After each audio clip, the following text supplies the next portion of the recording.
ہمارے گناہوں کی سزا ہے اور ہم کاٹ رہے ہیں، اور اس سے بڑی سزا کوئی نہیں ہو سکتی کہ کسی امت کے پیغمبر کی توہین ہو رہی ہے اور وہ اس توہین کو روکنے کی پوزیشن میں بھی نہ۔ اب تو جلوسوں کا بھی سائز روکا ہو گیا، ناموس رسالت پہ جلوس نکلے اور 300 آدمی ہو، اب تو جلوس نکالنے کی سکت بھی باقی نہیں رہی، کسی کا گرے پانی نوچنا اور اس کی زبان بدھی سے کھینچ اور اس کتے کو جو ہے وہ رسوا کر کے رکھ دینا اور اس کو ذلیل کرنا، یہ تو دور کی بات ہے۔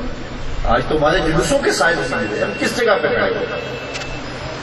آج ہم اپنے اعمال کا جائزہ لیں اور اپنی زندگی کو دیکھیں۔ قیامت کے دن آپ سے یہ نہیں پوچھا جانا کہ آپ نے 10,000 آدمی اکٹھے کیوں نہیں کیے، اتنا بڑا جلسہ آپ نے کیوں نہیں کیا۔ آپ کو قبر میں آپ کے بارے میں پوچھا جاتا ہے۔ قیامت کے دن سب سے پہلا سوال جو بندے سے ہونا ہے وہ نماز کے بارے میں۔ اولو ان اول ما یحاسب بہ العبد بصلاۃہ، قیامت کے دن بندے سے سب سے پہلا سوال جو پوچھا جائے گا وہ اس کی نماز کے بارے میں پوچھا جائے گا۔ اگر پہلے سوال کا جواب آ گیا کامیاب و بامراد، اور اگر پہلے سوال کا جواب ہی نہ دے سکا تو بے مراد۔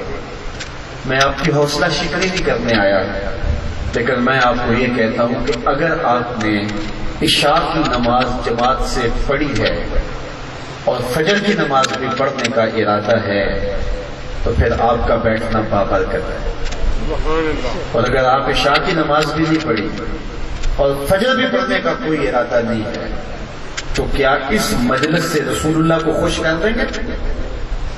کیا یہ اجتماع حضور کی خوشنودی کا سبب ہو جائے گا جس آقا نے کہا جو قرۃ عینی فی الصلاۃ، میری آنکھوں کی ٹھنڈک نماز میں رکھی گئی۔ جب اذان کا کہتے حضرت بلال حبشی کو تو حضور یہ کہتے ارحنا یا بلال، بلال اٹھو ہمارے سینے میں راحت پہنچا۔ تم نہ بھی نعرہ لگاؤ گے تو کوئی حرج نہیں ہے، لیکن تم سجدہ کرو گے رسول اللہ کے سینے میں ٹھنڈک محسوس۔ تو آج کی اس مجلس دور کے اندر کیا میں اور آپ یہ عزم کر سکتے ہیں کہ آج کے بعد میلاد والے نبی کا فرمایا ہوا حکم جو ہے وہ ہم اپنے دل، اپنی آنکھوں اور اپنے ماتھے پہ رکھیں گے اور آج کے بعد نماز نہیں چھوڑیں گے؟ اللہ آپ کو جزا دے۔ میں آپ کو یہ نہیں کہتا آپ بہت زیادہ زور سے کہیں، لیکن اگر آپ کہا ہے انشاءاللہ تو اتنے زور سے تو حضور کہہ دیں کہ شیطان کے حوصلے ٹوٹ جائیں کہ اتنے عزم سے کہا ہے اب ان کو میں فجر کے وقت برگلانے نہیں آؤں گا۔ پھر کہیں گے تو یہ ہمارا وظیفہ حیات ہے جو ہمیں دن میں 5 مرتبہ رب کی طرف سے ندا آتی ہے۔ اس میں کوئی اختلاف نہیں ہے، کوئی دوسری رائے نہیں ہے۔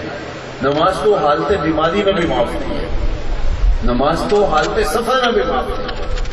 بیمار کو کسی وضو نہیں، پانی نہیں ہے تو وضو کر لو، اور جب وضو کے لیے پانی نہیں ہے تو تیمم کر لو، کھڑے ہو کے نہیں پڑھ سکتے تو بیٹھ کے پڑھ لو، بیٹھ کے نہیں پڑھ سکتے لیٹ کے پڑھ لو، اشارے سے پڑھ لو، لیکن رخصت نہیں ہے۔ سفر ہے تو چلو 4 رکعت نہیں 2 رکعت پڑھ لو، اور پھر حالت خوف میں بھی نماز رکھیے، یعنی جنگ ہے دشمن کے ساتھ، تو حالت جنگ کے اندر بھی جو ہے وہ صلاۃ الخوف جو ہے وہ ہمیں حکم دیا گیا کہ اس حالت کے اندر بھی تمہاری نماز نہ چھوٹنے پائے، تو یہ ہمیں حکم دیا گیا ہے۔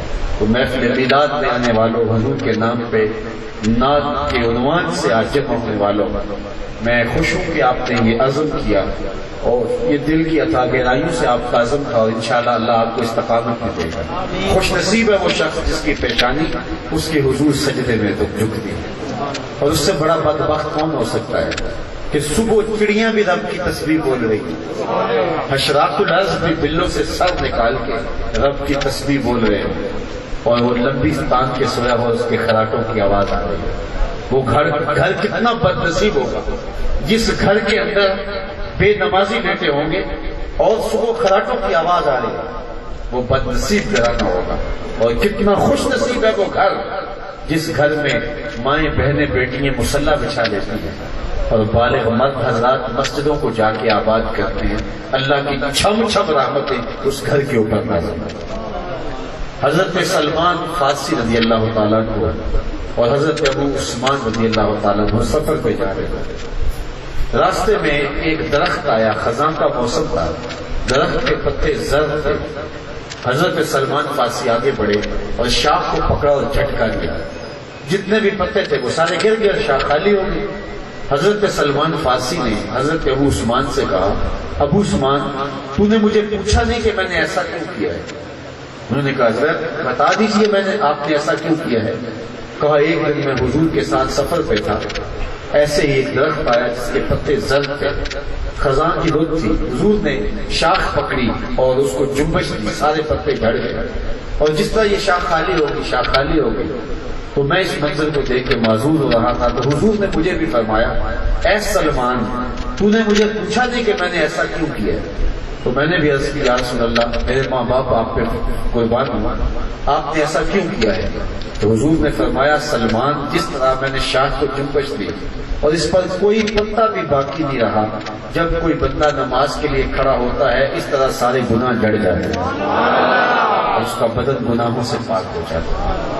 مجھے یہ بھی کہا گیا کہ والدین کے حوالے سے کوئی بات کرنی ہے، وقت کے دامن میں اتنی گنجائش نہیں ہے کہ میں تفصیل سے عرض کر سکوں، لیکن اتنی بات میں ضرور کہوں گا کہ والدین اللہ کی رحمتوں کا ایک روپ ہے، اور جس کو والدین کی صورت میں اللہ تعالیٰ نے انعام دیا ہے کہ اس کی زندگی میں والدین زندہ ہیں تو وہ ان کی خدمت کو شعار بنا دیں۔ امام غزالی نے لکھا ہے ایک نیکی ایسی ہے جس کا صلہ آخرت میں تو ہے ہی ہے، دنیا میں بھی ضرور ملتا ہے، اور ایک گناہ ایسا ہے جس کی سزا آخرت میں تو ملے گی، دنیا میں بھی ضرور ملتی ہے۔ وہ نیکی والدین کی خدمت ہے جس کا صلہ آخرت میں تو رب نے رکھا ہے، دنیا میں بھی ضرور ملتا ہے، اور وہ گناہ والدین کی نافرمانی اور بے ادبی ہے جس کی سزا آخرت میں تو کاٹنا ہی پڑتی ہے، دنیا میں بھی ضرور اس سزا کا بندہ مستحق ہوتا ہے۔ نہیں تو نشانی رکھنے اس شخص پہ جو والدین کا بے ادب ہے، ساری زندگی آپ اس کو رسوا ہوتا دیکھیں گے، اور اس شخص پہ بھی نشان لگا لیں جو والدین کا با ادب ہے، ساری زندگی آپ اس کی پگڑی کا گلز نیچا ہوتے دیکھیں گے۔ والدین اللہ کی رحمتوں کا روپ ہے، اس کی کرم نوازیوں کا ایک رخ ہے۔ حضور کی خدمت میں عرض کیا گیا حضور سب سے زیادہ میرے اوپر کس کے ہاتھ ہے؟ فرمایا تیری ماں۔ اس نے پھر پوچھا حضور پھر کس کے؟ فرمایا پھر تیری ماں۔ اس نے پھر پوچھا ثم من، پھر کون ہے کہ جس کے سب سے زیادہ میرے اوپر حق ہے؟ پھر فرمایا تیری ماں کی۔ پھر چوتھی مرتبہ پوچھا حضور نے فرمایا تیرے باپ کی۔ تو ماں کے حقوق فضول تر اور باپ کے حقوق بھی جو ہے وہ بہت سارے ہیں۔ ان دونوں کی خدمت کرنے والا دنیا میں بھی سرفراز ہوتا ہے اور آخرت میں بھی سرفراز ہوتا ہے، اور جو ماں باپ کا بے ادب ہوتا ہے دنیا آخرت کی رسوائیاں اس کا مقبول ہو جاتی ہے۔ ایک شخص حاضر خدمت ہوا، اس نے عرض کی یا رسول اللہ میں جہاد پہ جانا چاہتا ہوں، صحیح بخاری کی روایت۔ حضور نے فرمایا احیی الوالدین، کیا تیرے والدین زندہ ہیں؟ قال نعم، جی حضور میرے والدین زندہ ہیں۔ قال ففیہ ما فجاہ، کہا جا ان کی خدمت کر، یہی تیرا جہاد ہے۔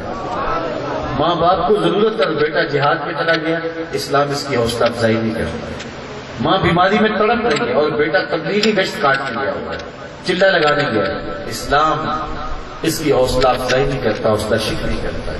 ماں باپ کو سخت ضرورت ہے کہ بیٹا میری خدمت میں رہے، اور بیٹا جا کے پیر صاحب کے دربار پہ بیٹھا ہے اور پیر صاحب کی خدمت کر رہا ہے۔ وقت کا خوف بھی ہو تو فیض حاصل نہیں ہوگا اگر ماں باپ راضی نہیں۔ رضا اللہ فی رضا الوالد و سخط اللہ فی سخط الوالد، والدین کی رضا میں اللہ کی رضا اور والدین کی ناراضگی میں اللہ کی ناراضگی۔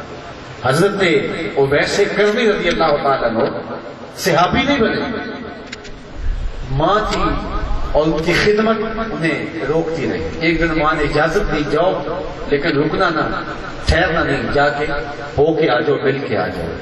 حضرت اویس گئے تو حضور کہیں گئے ہوئے، بس ماں کا حکم تھا کہ رکنا نہیں، ٹھہرنا نہیں، بس آئے اور ہو کے چلے گئے۔ حضور جب واپس آئے تو حضور نے اپنی قمیص کے بٹن کھولے اور لمبی لمبی سانسیں لینے لگے۔ کہا مجھے یمن سے یاد کی خوشبو آئی۔ کہا وہ کون ہے جو آپ کو ملنے بھی نہیں آیا اور آپ کو اس کی خوشبو آتی ہے؟ فرمایا کہ وہ اویس بن عامر ہے۔ اور اس کی بوڑھی اور نابینا ماں ہے جس کی خدمت اسے میرے حضور آنے سے روکے ہوئے. فرمایا کوئی اویس کو ملے اور میرا سلام دے اور اسے کہے میری امت کی بخشش کی دعا کرے. معلوم یہ ہوا جو ماں باپ کا خدمت گزار ہوتا ہے اللہ اس کی دعائیں رد نہیں کرتا. پھر حضرت عمر رضی اللہ تعالیٰ عنہ اور حضرت علی المرتضیٰ رضی اللہ تعالیٰ عنہ آئے بھی یمن میں اور حضرت اویس کو ملے بھی اور حضور کا سلام بھی دیا. حضرت اویس کی آنکھوں سے آنسو کے فوارے پھولے اور بار بار پوچھتے تھے حضور کے لبوں پہ کیسا میرا نام آیا تھا, کیسے حضور نے کہا تھا اویس کو میرا سلام دینا. تو کہا اتنا پیار حضور سے تو پھر حضور کو ملنے کیوں نہیں آئے. حضرت اویس نے بات کا رخ بدلا. فرمایا تم نے میرے حضور کو دیکھا ہے؟ کہا دیکھا ہے, شام سویرے رہتے ہی حضور کے پاس تھے. کہا بتاؤ حضور کے ابرو جڑے ہوئے تھے یا کھلے ہوئے تھے؟ اب یہ ایک لمحے کے لیے جو ہے وہ سوچنے لگے. فرمایا جس نے نہیں دیکھا اس سے پوچھ لو. کوئی دور سے دیکھتا تو جڑے ہوئے نظر آتے, قریب آ کے دیکھتا تو کھلے ہوئے نظر آتے. معلوم ہوا جو ماں کی خدمت میں رہا وہ حضور سے دور نہیں رہا, وہ روحانی طور پہ حضور کے قرب میں رہا. تو والدین کی خدمت اتنی اہم ہے, اتنی ضروری ہے کہ حضرت اویس کرنے رضی اللہ تعالیٰ عنہ جو ہے وہ صحابی نہیں بنے, لیکن حضور فرماتے ہیں مجھے خوشبو آ رہی ہے, مجھے مہک آ رہی ہے یمن سے یاد کی. تو آج ہم ماں باپ کو تڑپتا ہوا چھوڑ کر کے کچھ دین کا کام کرنا چاہ رہے ہوتے ہیں تو وہ کام دین کا نہیں ہوتا ہے. اللہ تعالیٰ نے ان کی خدمت اور ان کی نوکری اور ان کی ملازمت ہمارے اوپر لازم کی ہے. تو وہ خوش نصیب لوگ ہیں جو اپنے ماں باپ کی خدمت کو سعادت مندی سمجھ کے ادا کرتے ہیں. اصل اس وقت بندے کو پتہ چلتا ہے جب یہ سایہ سر سے اٹھ جاتا ہے. ایک اردو کا مقولہ ہے قدر نعمت زوال نعمت کے بعد ہوتی ہے. جب نعمت موجود ہوتی ہے تو پھر نہیں پتا ہوتا کہ وہ نعمت کتنی بڑی ہے, اور جب وہ نعمت چھن جاتی ہے یہ تو کوئی باہر والے کیا جانے کہ بجلی کیا ہوتی ہے, یہ تو کوئی پاکستانی سے پوچھے کہ بجلی کتنی قدر والی چیز ہے, جہاں کبھی گئی نہیں ہے انہیں کیا پتا. یہ تو ہمیں پتا ہے نا کہ یہ کتنی بڑی دولت ہے. تو جب ماں باپ کی صورت میں اللہ نے انعام کیا ہے اور سر کے اوپر وہ گھنا سایہ رحمتوں کا تنا ہوا ہوتا ہے اور وہ روشنیاں اور اجالے زندگی میں بہاریں پیدا کر رہے ہوتے ہیں جس سے زندگی کی ہر شے روشن دکھائی دیتی ہے, اتنی دیر تک نہیں معلوم ہوتا. لیکن جب ماں باپ جو ہے وہ ساتھ چھوڑ جاتے ہیں تو پھر اس وقت پتا چلتا ہے یہ کتنی بڑی نعمت ہے جو ہم سے جدا ہو گئی. پھر تر تر کے تھکے انسان کا مقدر بن جاتا ہے.